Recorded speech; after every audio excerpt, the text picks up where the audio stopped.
ذُنُّون مصری، آپ نے ایک روز اپنے مریدوں سے خطاب کیا، امام سلمی روایت کرتے ہیں، فرمایا یا معشر المریدین من اراد منکم الطریق، تم میں سے اگر کوئی شخص اللہ کی طرف جانے کا راستہ چاہے، اللہ کو پانے کا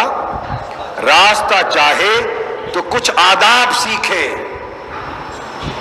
کچھ آداب سیکھے، ایٹیکیٹس، مینرز، آداب سیکھے۔ فَلْيَلْقِ الْعُلَمَاءَ بِالْجَهْلِ، جب علماء سے ملے آداب یہ، علماء سے ملے تو جاہل بن کے ملے، علماء سے ملے جانتا ہو تب بھی جاہل بن کے ملے، تاکہ جتنا علم ان سے مل سکتا ہے لے سکے۔ وَالزُّهَادَ بِالرَّغْبَةِ، اور زاہدوں سے ملے، عبادت گزاروں سے ملے تو رغبت اور محبت سے ملے، اللہ والوں سے عبادت گزاروں سے ملے تو رغبت اور محبت سے ملے، ادب اور احترام سے ملے، محبت اور چاہت سے ملے، ان کو تکنے کی آرزو کرے، ان کے پاس بیٹھنے کی آرزو کرے، رغبت کے ساتھ ملے۔ وَأَهْلَ الْمَعْرِفَةَ بِالصَّمْتِ، اور اگر عارفوں سے ملے، معرفت والوں سے ملے تو گونگا بن کے ملے، وہ جو کہیں ہمتن گوش ہو کر سنتا رہے، اپنے اندر ڈالتا رہے، بولے نہیں، بولے نہیں، کچھ پوچھے نہیں، گونگا رہے، بس وہ چپ رہیں تو مرضی، بولیں تو مرضی، کچھ کہہ دیں سن لے، نہ کہہ دیں تو دیکھ لے۔ اس وقت کے ائمہ فرماتے ہیں کہ ہم امام احمد بن حنبل رضی اللہ تعالیٰ عنہ کی مجلس میں 5,000 سے زائد علماء، محدثین، فقہا اور ائمہ، ان کے شاگرد تلامذہ ان کی مجلس میں شامل ہوتے، ایک ایک مجلس میں 5,000 سے زائد علماء مجلس میں ان کے تلامذہ بیٹھتے اور کہتے ہیں کہ خدا کی قسم ہم نے گنا 5,000 میں سے 500 کے قریب جو وہ بیان کرتے وہ علم لکھتے،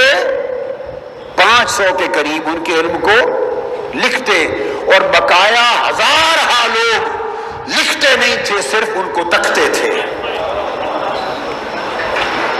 وہ کیوں آتے کیوں تھے؟ کہتے بس ادب سیکھنے کے لیے آتے تھے، ادب سیکھنے کے لیے آتے تھے۔ حضرت عبد الرحمن بیان کرتے ہیں کہ میں نے حضرت امام مالک کی خدمت میں 20 برس گزارے،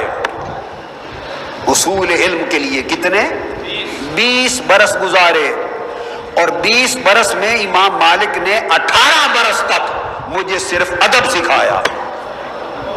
علم نہیں پڑھایا۔ 20 برس میں سے 18 برس صرف ادب سکھایا، سال پہ سال گزرتے گئے، 18 سال گزر گئے، پڑھایا نہیں، ادب سکھایا۔ آخری 2 سال جب رہ گئے تو علم پڑھایا، 18 سال ادب سکھایا اور صرف آخری 2 سال علم پڑھایا، اور آخری عمر تھی ان کی، آنکھوں میں آنسو آ گئے اور رو کے کہنے لگے کہ آج تک پچھتاوا ہے کہ وہ آخری 2 سال جو علم پر لگائے کاش وہ بھی ادب پہ لگائے ہوتے، وہ بھی ادب پہ لگائے ہوتے۔ یہ حضرت ذُنُّون مصری رضی اللہ تعالیٰ عنہ، ان کا دور تھا، مصر میں لوگ، بغداد میں لوگ ان کو زندیق کہتے، ملحد کہتے، کوئی کافر کہتا، فتوے لگاتے، حکام وقت کے پاس ان کو بھیجا، قید کرا دیا، عمر بھر سنگ زنی کرتے رہے اہل وطن۔ یہ الگ بات کہ دفنائیں گے اعزاز کے ساتھ، عمر بھر حضرت ذُنُّون مصری کو تکلیف دی، عمر بھر حضرت ذُنُّون مصری رضی اللہ تعالیٰ عنہ کو اذیتیں دی، تکلیفیں دی، فتویٰ زنی کی، کافر، ملحد، زندیق کہا، پہچان نہ سکے کہ یہ شخص کون ہے، کہ یہ شخص کون ہے۔ حضور داتا گنج بخش علی حجویری رضی اللہ تعالیٰ عنہ کشف المحجوب میں روایت کرتے ہیں، بیان کرتے ہیں، فرمایا 2 باتیں، کہ جس وقت ان کا وصال ہوا، جس رات کسی کو خبر نہ تھی کہ آج رات ذوالنون مصری کی وفات ہو گئی۔ اس ایک رات شہر بغداد کے 70 اولیاء کو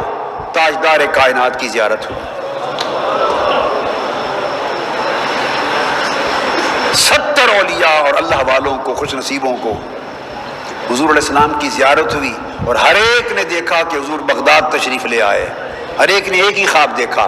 اور ہر ولی نے پوچھا خواب میں، یا رسول اللہ آپ کیسے تشریف لائے؟ آپ نے فرمایا ذوالنون مصری کی وفات ہو گئی ہے، اس کی روح کے استقبال کے لیے آیا ہوں۔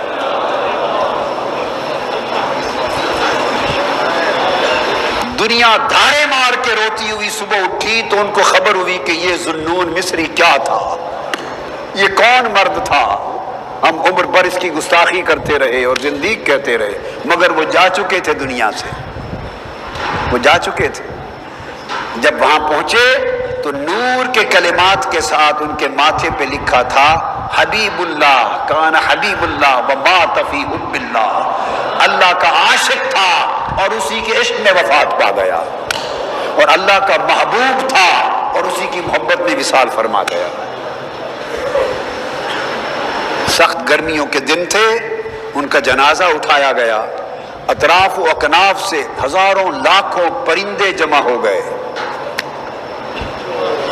اللہ چاہتا تو بادلوں کے ذریعے بھی سایہ کر دیتا، مگر بادلوں سے سایہ کرتا تو کئی نہ ماننے والے کہتے کہ بادل تو آتے ہی رہتے ہیں، مگر اس نے بادلوں سے سایہ نہیں کیا۔ دھوپ کا دن تھا، اطراف و اکناف سے لاکھوں پرندے جمع ہو گئے، پروں سے پر ملا کے سائبان بن گیا، اور نیچے ذوالنون مصری کا جنازہ جاتا تھا، اوپر پرندوں کا سائبان چلتا تھا۔ مگر اب پچھتائے کیا جب چڑیاں چگ گئی کھیت، لوگ پچھتاتے رہ گئے۔